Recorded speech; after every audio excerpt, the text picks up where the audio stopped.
¿Qué tal? Bienvenidos a este recorrido histórico donde la historia no solo se lee, sino que literalmente cobra vida frente a nuestros ojos.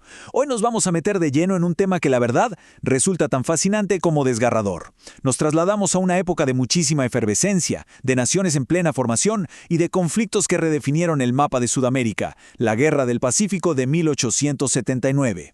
Pero ojo, no vamos a hablar de las grandes estrategias de los generales. En lugar de eso, nos vamos a enfocar en un detalle súper documentado que casi siempre queda en los márgenes de los libros de texto. La sorprendente y cruda realidad de los niños soldados, menores de edad que arrastrados por el fervor o la necesidad, terminaron ahí, en la primera línea de fuego. Bueno, entremos de lleno en esto. Imagínense la escena. Es 23 de junio de 1879 y el puerto de Valparaíso es un absoluto carnaval. Las multitudes se agolpan en los muelles, todos mezclados sin importar la clase social, esperando con muchísima ansia a la goleta Covadonga, que acaba de llegar victoriosa. Cuando los marinos por fin pisan tierra, no los reciben como personas comunes, sino como auténticos dioses. Y en medio de toda esa multitud eufórica, hay unos ojos observando la escena con fascinación total. Son los ojos del autor de esta cita, quien confiesa que al ver llegar a los héroes, sintió que llegaba un semidios. En ese mismo instante tomó la decisión irrevocable de ir a la guerra, sin importarle lo que dijera su familia. Y aquí viene el giro que te deja pensando. Arturo Benavides, el autor de esas memorias tan apasionadas, tenía apenas 14 años en ese momento. Literalmente abandonó la escuela en Valparaíso y se alistó directamente en el batallón Lautaro. Su padre, al ver la determinación inquebrantable de su hijo, no tuvo más remedio que resignarse. La despedida debió ser durísima. Su padre le dio una bendición muy solemne, diciéndole: «Espero que cumplas siempre con tu deber, aunque te cueste la vida». Afortunadamente Benavides tuvo suerte. 6 años después regresaría como todo un veterano de guerra, con apenas 20 años.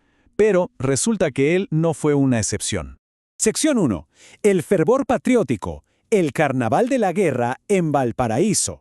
Para entender cómo niños tan pequeños terminaron empuñando armas, tenemos que ver el panorama completo. Las ciudades estaban inmersas en una atmósfera casi embriagadora. Las plazas se llenaban de pregoneros contando hazañas bélicas. Atrapados en esta ola irresistible de aventura, muchos jovencitos simplemente se colaban en los barcos, poniéndose algún uniforme de repuesto para pasar desapercibidos e ir al frente. Pero bueno, no todas estas historias terminaban en el campo de batalla. Emilio Quintana, un niño de tan solo 12 años, se escapó para enrolarse en el batallón Caupolicán. Sin embargo, se topó con una realidad muy distinta. Sus padres intervinieron, recurrieron a las autoridades y básicamente obligaron al ejército a devolverlo a su casa. Ahora, es fundamental notar que la presencia infantil en la guerra no ocurría de la nada. A menudo estaba ligada a dinámicas familiares bastante complejas.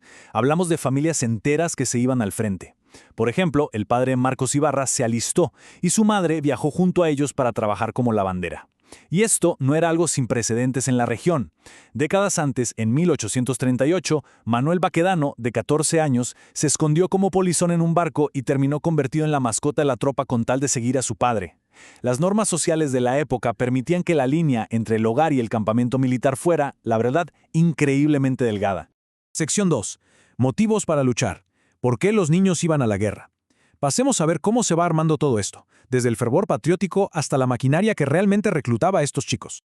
El fervor es solo una parte de la ecuación. Existía toda una maquinaria educativa y económica que facilitaba las cosas. Por un lado, tenemos el romanticismo y la cultura. La historiadora Débora Rosende destaca cómo las escuelas daban instrucción cívico-militar. Los niños jugaban a la guerra con pequeños rifles de madera, lo que de cierta forma normalizaba este estilo de vida. Pero por el otro lado está la fría y dura realidad económica. Como expone el historiador David Hume, para muchas familias en situación de extrema pobreza, el ejército era un salvavidas. El sueldo militar, aunque a veces irregular, era más seguro que lo que ganaban en la vida civil, e incluso garantizaba la subsistencia de la familia en caso de una tragedia. Y todo esto, por si fuera poco, estaba respaldado por la ley. Entre los 10 y los 16 años, la normativa les permitía enrolarse en las bandas de guerra, tocando el tambor o la corneta. Ya al cumplir los 16, podían cambiar oficialmente esos instrumentos por rifles. Es decir, la ley intentaba escudar a los más pequeños para que no llevaran armas de fuego. Pero seamos honestos, el caos brutal del combate no respetaba reglas ni edades, y la línea entre un rifle de madera de juguete y enfrentar artillería real desaparecía en cuestión de segundos. Sección 3. En el frente. La aterradora realidad del campo de batalla. Ahora, lo verdaderamente interesante de este dato es la trágica eficiencia de estos reclutas. Lejos de los desfiles, estos niños tenían funciones críticas. Las bandas militares no estaban ahí para dar un concierto musical, eran el sistema de comunicaciones en pleno fragor de la batalla. Los registros históricos muestran algo asombroso. Mientras que a los adultos les costaba unos 6 meses memorizar los toques de corneta, los niños dominaban estas señales a la perfección en tan solo 2 semanas. Eran rapidísimos para aprender. Pero claro, esto los convertía en el indispensable sistema de comunicaciones del ejército, manteniéndolos siempre en la línea de fuego. Y el impacto emocional era innegable, por supuesto. Esta cita de Arturo Lir, que tenía solo 13 años, es conmovedora. Él estaba en la goleta Covadonga trabajando como aprendiz de mecánico, sin sueldo, solo a cambio de comida.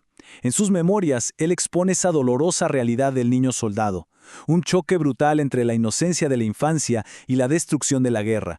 Reconoce que, en el fondo, en medio de todo ese caos, lo único que realmente quería era volver a la tranquilidad de su casa y a su escuela. Pero ojo, el campo de batalla también despertaba una agresión y una efectividad insospechadas. Hay partes militares, redactados de forma totalmente imparcial por oficiales como Pascual Ahumada y Barrientos, que relatan hechos que parecen de película. En uno, un niño tambor de apenas 12 años, frustrado por no tener un arma, forcejeó con un civil hasta quitarle su rifle para poder ir a pelear junto a su batallón. En otro reporte, se habla de un chico, también de 12 años, que con absoluta frialdad derribó a 2 soldados enemigos. Sección 4. Rostros de la guerra. Los rostros específicos del heroísmo y la tragedia. Las estadísticas nos dan el contexto, pero hay que bajar al nivel humano y ponerle nombre a estas historias. En el combate naval, por ejemplo, está la figura monumental de Juan Bravo. Se enroló a los 12 años y a los 14 ya era parte de la tripulación de la Covadonga en Punta Gruesa.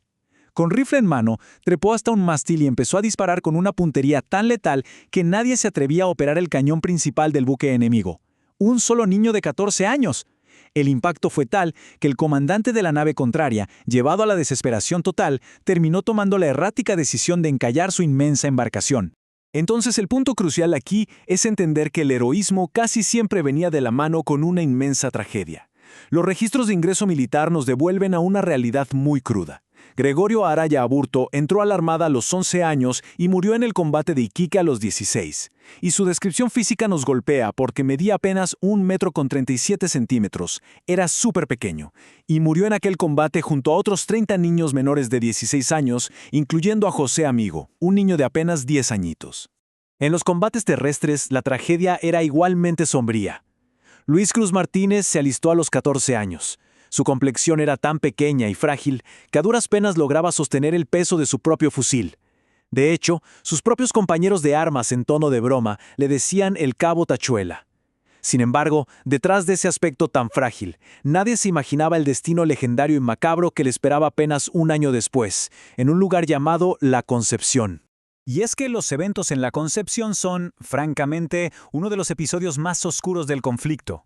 En julio de 1882, 77 soldados chilenos iniciaron una resistencia desesperada frente a fuerzas abrumadoramente superiores. Tras 24 horas de combate continuo, solo quedaban 5 soldados vivos, incluido el joven Cruz Martínez. A las 9 de la mañana del 10 de julio, esos últimos defensores cayeron.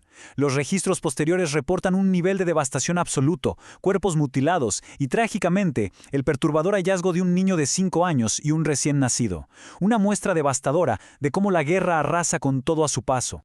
Sección 5. Un fenómeno mundial. Una tragedia global y atemporal. Y esto ilustra a la perfección por qué, después de ver estos rostros, necesitamos dar un paso atrás.